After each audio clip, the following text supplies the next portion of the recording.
નમસ્કાર મિત્રો, સ્વાગત છે તમારું અમારી યુટ્યુબ ચેનલમાં। તો મિત્રો, ગુજરાત ગૌણ સેવા પસંદગી મંડળ દ્વારા જે મ્યુનિસિપલ સેનેટરી ઇન્સ્પેક્ટરની ભરતી જાહેર કરવામાં આવેલી છે, તેમાં ઓનલાઈન અરજી ફોર્મ શરૂ કરવામાં આવેલા છે। તો ઓનલાઈન અરજી ફોર્મ જાતે કેવી રીતે ભરી શકાય તેના વિશે સ્ટેપ બાય સ્ટેપ એક જ વિડીયોમાં માહિતી મેળવી લેશું। પરંતુ તે પહેલા વિડીયો ગમે તો લાઈક અને શેર કરી દેજો, ચેનલમાં નવા હોય તો ચેનલને સબસ્ક્રાઇબ કરી દેજો। તો ચાલો મિત્રો, વિડીયોની શરૂઆત કરીએ।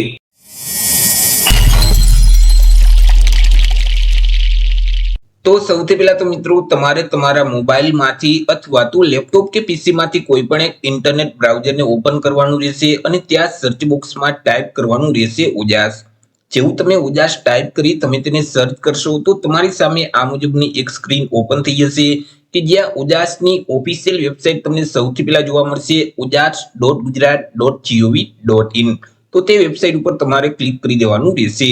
હવે વેબસાઇટ ઉપર ક્લિક કરશો એટલે જે ઉજાસનું પોર્ટલ છે તે પોર્ટલ ઓપન થઈ જશે। તમને આ મુજબની સ્ક્રીન જોવા મળશે। અહીં જે મેનુ આપેલ છે તેમાં જે ઓનલાઈન એપ્લિકેશનનો ઓપ્શન છે તેના ઉપર ક્લિક કરશો તો સબ મેનુ ઓપન થઈ જશે। તેમાં સૌથી પહેલા જે એપ્લાયનો ઓપ્શન છે તેના ઉપર તમારે ક્લિક કરી દેવાનું રહેશે। હવે જેવું તમે એપ્લાયના બટન ઉપર ક્લિક કરશો એટલે ફરીથી આ મુજબની સ્ક્રીન ઓપન થઈ જશે। અહીંથી તમારે ડિપાર્ટમેન્ટને સિલેક્ટ કરવાનું રહેશે। તો આ જે મિત્રો પરીક્ષાનું આયોજન છે તે ગુજરાત ગૌણ સેવા પસંદગી મંડળ દ્વારા કરવામાં આવે છે। તો અહીંથી સૌથી પહેલા જે જીએસએસબી નો ઓપ્શન છે તેને તમારે સિલેક્ટ કરી દેવાનું રહેશે, જેથી કરી ગુજરાત ગૌણ સેવા પસંદગી મંડળ દ્વારા જેટલી ભરતીમાં હાલ અત્યારે ઓનલાઈન અરજી ફોર્મ શરૂ હશે તેનું એક લિસ્ટ ઓપન થઈ જશે। તેમાં અહીં મિત્રો 349 ની જાહેરાત જોઈ શકશો, મ્યુનિસિપલ સેનેટરી ઇન્સ્પેક્ટર। હવે મિત્રો, આ જે ભરતી છે તેની જો નોટિફિકેશનની પીડીએફ ફાઇલ તમારે ડિવાઇસમાં ડાઉનલોડ કરવી હોય તો અહીં નામની સામે જે ડિટેલનો ઓપ્શન છે તેના ઉપર ક્લિક કરશો તો પીડીએફ ફાઇલ છે તે તમારા ડિવાઇસમાં ડાઉનલોડ થઈ જશે। અરજી ફોર્મ ભરવા માટે અહીં મિત્રો જે એપ્લાયનો ઓપ્શન છે તેના ઉપર તમારે ક્લિક કરી દેવાનું રહેશે, જેથી કરી ફરીથી આ મુજબની સ્ક્રીન ઓપન થઈ જશે। તેમાં સૌથી પહેલા અહીં જે એપ્લાયનો ઓપ્શન છે તેના ઉપર ફરીથી ક્લિક કરી દેવાનું રહેશે એટલે મિત્રો ફરીથી આ મુજબની સ્ક્રીન ઓપન થઈ જશે। હવે મિત્રો, ઉજાસના પોર્ટલ ઉપર જો તમે રજીસ્ટ્રેશન કરેલું હોય અને તમારા રજીસ્ટ્રેશન નંબર હોય તો તમારા નંબર અહીં ટાઈપ કરી દેવાના રહેશે, તમારી જન્મ તારીખ અહીં ટાઈપ કરી અને એપ્લાય વિથ ઓટીઆર ના બટન ઉપર ક્લિક કરી દેવાનું રહેશે, જેથી કરી રજીસ્ટ્રેશન કરતી વખતે તમે જે માહિતી આપેલ છે તે ઓટોમેટિક લઈ લેશે। પરંતુ ઉજાસના પોર્ટલ ઉપર હજી સુધી તમે રજીસ્ટ્રેશન નથી કરેલ તો અહીં જે લાલ કલરમાં સ્કીપનું બટન છે તેના ઉપર ક્લિક કરી દેવાનું રહેશે। એટલે મિત્રો, આગળ તમને એક અરજી ફોર્મ આપી દેવામાં આવશે, તે ફોર્મમાં તમામ માહિતી તમારે ભરવાની રહેશે। અરજી ફોર્મ ભરવું તે પહેલા અહીં અગત્યની સૂચના આપેલ છે તે અવશ્ય વાંચી લેવાની રહેશે। તેમાં સૌથી પહેલા તો ઉમેદવારોએ પોતાની પર્સનલ માહિતી છે તે આપવાની રહેશે, જેમ કે મિત્રો તમને જે ટાઇટલ લાગુ પડતું હોય તે ટાઇટલ અહીંથી તમારે સિલેક્ટ કરી દેવાનું રહેશે। તમારી સરનેમ છે તે આ બોક્સમાં ટાઈપ કરી દેવાની રહેશે, તમારું નામ છે તે આ બોક્સમાં ટાઈપ કરી દેવાનું રહેશે, પિતા અથવા તો પતિનું નામ આ બોક્સમાં ટાઈપ કરી અને માતાનું નામ અહીં ટાઈપ કરી દેવાનું રહેશે। ત્યાર પછી તમારું જેન્ડર મેલ કે ફિમેલ ને સિલેક્ટ કરી દેવાનું રહેશે અને ફરીથી જેન્ડરને સિલેક્ટ કરી દેવાનું રહેશે। તમારી જે જન્મ તારીખ છે તે કેલેન્ડરમાંથી સિલેક્ટ કરી દેવાની રહેશે અથવા તો અહીંથી મિત્રો ટાઈપ કરી દેવાની રહેશે। તમને જે મેરિટલ સ્ટેટસ લાગુ પડતું હોય તે સ્ટેટસ અહીંથી તમારે સિલેક્ટ કરવાનું રહેશે। તમારી જાતિ કઈ છે, કેટેગરી કઈ છે, જે કેટેગરી તમને લાગુ પડતી હોય તે કેટેગરી અહીંથી તમારે સિલેક્ટ કરી દેવાની રહેશે। જો તમે મિત્રો અનામત વર્ગમાં આવતા હોય તો તમારી પાસે જે જાતિનો દાખલો છે એટલે કે કાસ્ટ સર્ટિફિકેટ છે તેની વિગત આપવાની રહેશે, જેમ કે સર્ટિફિકેટના નંબર છે તે આ બોક્સમાં ટાઈપ કરી દેવાના રહેશે, સર્ટિફિકેટની તારીખ છે તે અહીં ટાઈપ કરી અને સર્ટિફિકેટ કયા રાજ્યમાંથી મેળવેલ છે તે રાજ્યનું નામ અહીંથી તમારે સિલેક્ટ કરી દેવાનું રહેશે। તમે જો મિત્રો સામાજિક અને શૈક્ષણિક રીતે પછાત વર્ગમાં આવતા હોય તો તમારી પાસે જે નોન ક્રિમિનલ સર્ટિફિકેટ છે તેની વિગત પણ આપવાની રહેશે, જેમ કે સર્ટિફિકેટના નંબર છે તે અહીં ટાઈપ કરી તેમની તારીખ છે તે અહીં ટાઈપ કરી દેવાની રહેશે અને સર્ટિફિકેટ છે તે કયા સત્તા અધિકારી દ્વારા આપવામાં આવેલું છે તેમનો હોદ્દો અહીંથી સિલેક્ટ કરી દેવાનો રહેશે। ત્યાર પછી મિત્રો તમારે તમારી જે કોમ્યુનિકેશન ડિટેલ છે એટલે કે સરનામાની વિગત છે તે આપવાની રહેશે। હવે તમારું જે હાલનું સરનામું છે તે આ બોક્સમાં ટાઈપ કરી દેવાનું રહેશે, તેમાં રાજ્યનું નામ અહીંથી તમારે સિલેક્ટ કરી તમારા જિલ્લાનું નામ હોય તે જિલ્લાનું નામ અહીંથી તમારે સિલેક્ટ કરી દેવાનું રહેશે અને તાલુકાનું નામ સિલેક્ટ કરવાનું રહેશે। ત્યાર પછી તમારા એરિયાના પિનકોડ નંબર આ બોક્સમાં ટાઈપ કરી દેવાના રહેશે। એ જ રીતે મિત્રો તમારું જે કાયમી સરનામું છે તે સરનામું અહીં ટાઈપ કરી રાજ્યનું નામ સિલેક્ટ કરી દેવાનું રહેશે, જિલ્લા અને તાલુકાનું નામ સિલેક્ટ કરી એરિયાના પિનકોડ નંબર અહીં ટાઈપ કરી દેવાના રહેશે। તમારા જે મોબાઈલ નંબર છે તે આ બોક્સમાં ટાઈપ કરી અને ફરીથી તે જ નંબરને વેરીફાઈ કરવા માટે અહીં ટાઈપ કરી દેવાના રહેશે। તમારું જે ઈમેલ આઈડી છે તે આ બોક્સમાં ટાઈપ કરી અને ફરીથી તે જ આઈડીને વેરીફાઈ કરવા માટે આ બોક્સમાં ટાઈપ કરી દેવાનું રહેશે. નેશનાલિટી છે તેમાં બાય ડિફોલ્ટ ઇન્ડિયન લખેલ જ આવશે. આગળ મિત્રો તમારે અન્ય વિગત આપવાની રહેશે. મિત્રો તમે રમતગમતમાં ભાગ લીધેલ હોય અને તમે રમતગમતના વધારાના ગુણ મેળવવા માટે લાયકાત ધરાવતા હોય તો અહીંથી તમારે યસ સિલેક્ટ કરી દેવાનું રહેશે અને તમે જે રમતમાં ભાગ લીધેલ છે તેની વિગત આપવાની રહેશે.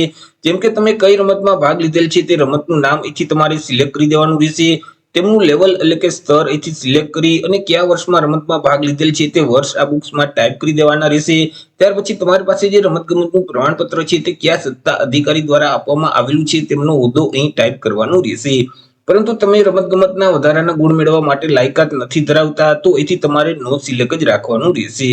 ત્યાર પછી મિત્રો તમે શારીરિક રીતે વિકલાંગ વ્યક્તિ છો કે કેમ? જો તમે શારીરિક રીતે વિકલાંગ વ્યક્તિ હોય તો યસ સિલેક્ટ કરી દેવાનું રહેશે અને વિકલાંગતાની વિગત આપવાની રહેશે. અહીં તમને એક વિકલાંગતાનું લિસ્ટ જોવા મળશે. તેમાં તમે જે વિકલાંગતા ધરાવતા હોય, તમને જે વિકલાંગતા લાગુ પડતી હોય તો તેની સામે જે ચેકબોક્સ છે તેમાં તમારે ટીક કરી દેવાનું રહેશે અને વિકલાંગતાની જે ટકાવારી છે તે સામેના બોક્સમાં ટાઈપ કરી દેવાની રહેશે. ત્યાર પછી મિત્રો તમારી પાસે જે વિકલાંગતાનું સર્ટિફિકેટ છે તેની વિગત આપવાની રહેશે. હવે સર્ટિફિકેટની જે તારીખ છે તે તારીખ આ બોક્સમાં ટાઈપ કરી સર્ટિફિકેટના નંબર અહીં ટાઈપ કરી દેવાના રહેશે. સર્ટિફિકેટ કયા સત્તા અધિકારી દ્વારા આપવામાં આવેલું છે તેમનો હોદ્દો અહીંથી સિલેક્ટ કરી દેવાનો રહેશે.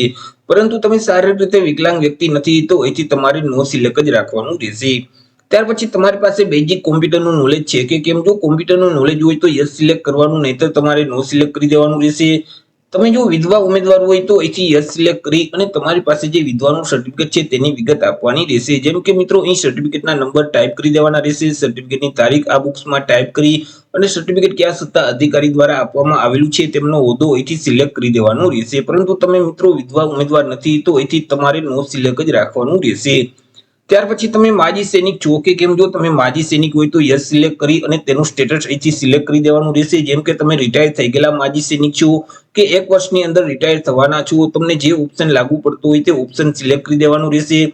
તમારી જોઈનિંગ તારીખ છે તે આ બોક્સમાં ટાઈપ કરી અને ડિસ્ચાર્જ તારીખ અહીં ટાઈપ કરી દેવાની રહેશે. તમારી પાસે જે માજી સૈનિક અંગેનું આઈ કાર્ડ છે તેના નંબર અહીં ટાઈપ કરી આઈ કાર્ડની તારીખ અહીં ટાઈપ કરી દેવાની રહેશે અને આઈ કાર્ડ કયા સત્તા અધિકારી દ્વારા આપવામાં આવેલું છે તેમનો હોદ્દો અહીંથી સિલેક્ટ કરી દેવાનો રહેશે. પરંતુ મિત્રો તમે માજી સૈનિક નથી તો અહીંથી તમારે નો સિલેક્ટ જ રાખવાનું રહેશે. ત્યાર પછી મિત્રો હાલ અત્યારે તમે ગુજરાત રાજ્યમાં સરકારી કર્મચારી તરીકે ફરજ બજાવો છો કે કેમ? જો તમે હાલ ગુજરાત રાજ્યમાં સરકારી કર્મચારી તરીકે ફરજ બજાવતા હોય તો અહીંથી તમારે યસ સિલેક્ટ કરી દેવાનું રહેશે.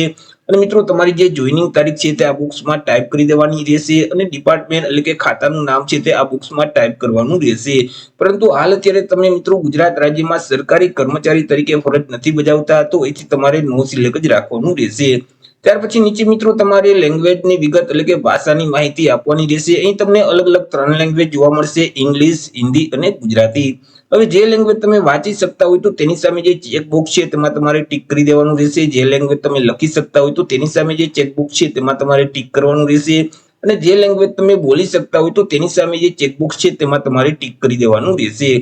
ત્યાર પછી મિત્રો તમારે એજ્યુકેશન ક્વોલિફિકેશન એટલે કે શૈક્ષણિક લાયકાતની વિગત આપવાની રહેશે. અહીંથી મિત્રો ધોરણ 12 અથવા તો તે સમકક્ષની જે પરીક્ષા પાસ કરેલ છે સૌથી પહેલા તમારે તેની વિગત આપવાની રહેશે. તેમાં જે મેળવેલ ટકાવારી છે તે આ બોક્સમાં ટાઈપ કરી દેવાની રહેશે. મેળવેલ ક્લાસ છે તે અહીંથી સિલેક્ટ કરી બોર્ડનું નામ અહીં ટાઈપ કરી દેવાનું રહેશે. રાજ્યનું નામ અહીં ટાઈપ કરી પાસિંગ યર છે તે આ બોક્સમાં ટાઈપ કરી દેવાનું રહેશે. ટોટલ ટ્રાય નંબર અહીં ટાઈપ કરી અને છેલ્લી એક્ઝામ જે પાસ કરેલ છે તેમના સીટ નંબર અહીં ટાઈપ કરી દેવાના રહેશે. ત્યાર પછી મિત્રો તમે જે એસઆઈ નો કોર્સ પાસ કરેલ છે તેની વિગત આપવાની રહેશે. તમે જે કોર્સ પાસ કર્યું છે તેનું નામ અહીંથી તમારે સિલેક્ટ કરી દેવાનું રહેશે. તેમાં મેળવેલ ટકાવારી આ બોક્સમાં ટાઈપ કરી મેળવેલ ક્લાસ અહીંથી તમારે સિલેક્ટ કરી દેવાનું રહેશે. સંસ્થાનું નામ આ બોક્સમાં ટાઈપ કરી દેવાનું રહેશે. ત્યાર પછી રાજ્યનું નામ ટાઈપ કરી અને પાસિંગ યર આ બોક્સમાં ટાઈપ કરી દેવાનું રહેશે. નીચે મિત્રો તમને એક બાંહેધરી એટલે કે ડિક્લેરેશન જોવા મળશે. તેને વાંચી એક્સેપ્ટ કરવા માટે અહીં જે યસ નો ઓપ્શન છે તેને તમારે સિલેક્ટ કરી અને સેવ નું જે બટન છે તેના ઉપર તમારે ક્લિક કરી દેવાનું રહેશે. જેવું મિત્રો તમે સેવ ના બટન ઉપર ક્લિક કરશો તો તમારું ફોર્મ છે તે સેવ થઈ જશે. તમને એક અરજી નંબર આપી દેવામાં આવશે. હજી મિત્રો આગળ તમારે ફોટો અને સિગ્નેચર અપલોડ કરવાના થશે. ત્યાર પછી મિત્રો તમારે તમારી અરજીને કન્ફર્મ કરવાની રહેશે. જ્યાં સુધી તમે તમારી અરજી કન્ફર્મ નહીં કરો ત્યાં સુધી તમારી અરજી માન્ય ગણાતી નથી. ફોટો અને સિગ્નેચરને અપલોડ કરવા માટે ફરીથી તમારે હોમ સ્ક્રીન ઉપર આવી જવાનું રહેશે. અહીં મિત્રો જે મેનુ આપેલ છે તેમાં જે ઓનલાઈન એપ્લિકેશનનો ઓપ્શન છે તેના ઉપર ક્લિક કરશો તો અહીં ફોટો અને સિગ્નેચર અપલોડનો ઓપ્શન જોવા મળશે. તેના ઉપર તમારે ક્લિક કરી દેવાનું રહેશે.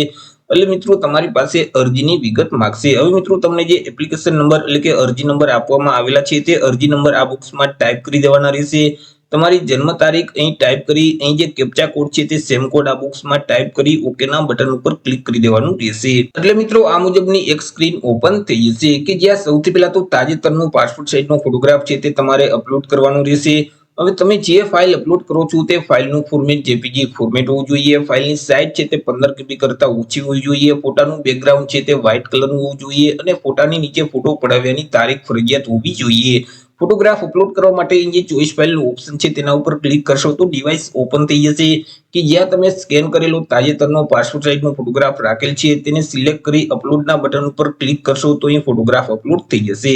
એવી જ રીતે નીચે તમારે સિગ્નેચર અપલોડ કરવાની રહેશે। સિગ્નેચરની તમે જે ફાઇલ અપલોડ કરો છો તેનું ફોર્મેટ પણ જેપીજી ફોર્મેટ હોવું જોઈએ અને ફાઇલની સાઇઝ છે તે 15 KB કરતા ઓછી હોવી જોઈએ। ચોઈસ ફાઇલના બટન ઉપર ક્લિક કરી સિગ્નેચરને સિલેક્ટ કરી દેવાની રહેશે। ત્યાર પછી અપલોડના બટન ઉપર ક્લિક કરશો તો અહીં સિગ્નેચર અપલોડ થઈ જશે। ફોટો અને સિગ્નેચરને અપલોડ કર્યા પછી આગળ તમારે તમારી અરજીને કન્ફર્મ કરવાની રહેશે। અરજી ફોર્મ કન્ફર્મ કરવા માટે ફરીથી હોમ સ્ક્રીન ઉપર આવી જવાનું રહેશે। અહીં જે મેનુ છે તેમાં જે ઓનલાઈન એપ્લિકેશનનો ઓપ્શન છે તેના ઉપર ક્લિક કરશો તો સબ મેનુમાં અહીં તમને કન્ફર્મનો ઓપ્શન જોવા મળશે તેના ઉપર ક્લિક કરી દેવાનું રહેશે જેથી કરી ફરીથી તમારી પાસે અરજીની વિગત માંગશે।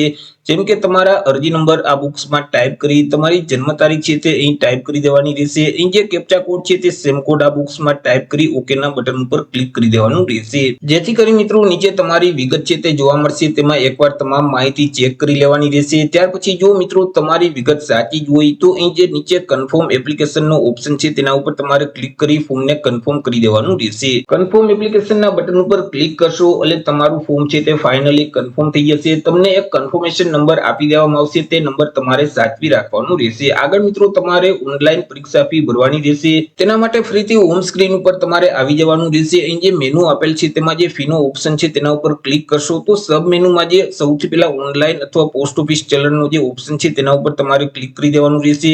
અહીંથી જે સિલેક્ટ જોબ છે તેમાં તમારે મ્યુનિસિપલ સેનેટરી ઇન્સ્પેક્ટરનો ઓપ્શન સિલેક્ટ કરી અને તમને જે કન્ફર્મેશન નંબર આપવામાં આવેલા છે તે નંબર આ બોક્સમાં ટાઈપ કરી દેવાના રહેશે।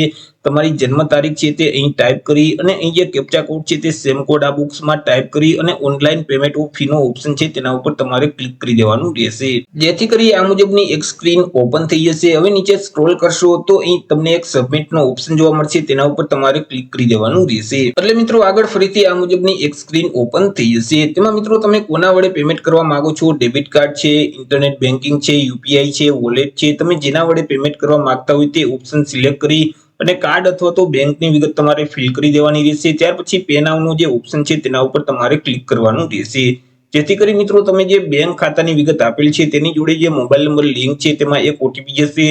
તે ઓટીપી ના બોક્સમાં ટાઈપ કરી અને સબમિટના બટન ઉપર ક્લિક કરશો તો અહીં તમારી ઓનલાઈન પરીક્ષા ફી ભરાઈ જશે। ઓનલાઈન પરીક્ષા ફી ભરાઈ ગયા પછી જો તમારે તેની રિસીપ્ટ ડાઉનલોડ કરવી હોય તો અહીં તમને એક ઓપ્શન જોવા મળશે ઓનલાઈન પેમેન્ટ રિસીપ્ટ તેના ઉપર ક્લિક કરશો તો તમે જે ફી ભરેલ છે તેની રિસીપ્ટની પીડીએફ ફાઇલ તમારા ડિવાઇસમાં ડાઉનલોડ થઈ જશે। તમે જે અરજી ફોર્મ ભરેલ છે તેની જો તમે પીડીએફ ફાઇલ ડાઉનલોડ કરવા માંગતા હોય તો અહીં તમને ઓપ્શન જોવા મળશે પ્રિન્ટ એપ્લિકેશન ફોર્મ તેના ઉપર ક્લિક કરશો તો ફોર્મની પીડીએફ ફાઇલ તમારા ડિવાઇસમાં ડાઉનલોડ થઈ જશે। તો એ રીતે મિત્રો જે ગુજરાત ગૌણ સેવા પસંદગી મંડળ દ્વારા જે મ્યુનિસિપલ સેનેટરી ઇન્સ્પેક્ટરની પોસ્ટ પર ભરતી જાહેર કરવામાં આવેલી છે તેમાં તમે જાતે જ ઓનલાઈન અરજી ફોર્મ ભરી શકો છો। તો આશા રાખું છું વિડીયો પસંદ પડ્યો હશે। વિડીયો પસંદ પડ્યો તો લાઈક અને શેર કરી દેજો। ચેનલમાં નવા હોય તો ચેનલને સબસ્ક્રાઇબ કરી દેજો। મળીશું એક નવા ટોપિક સાથે એક નવા વિડીયોમાં। ત્યાં સુધી જય હિન્દ, વંદે માતરમ।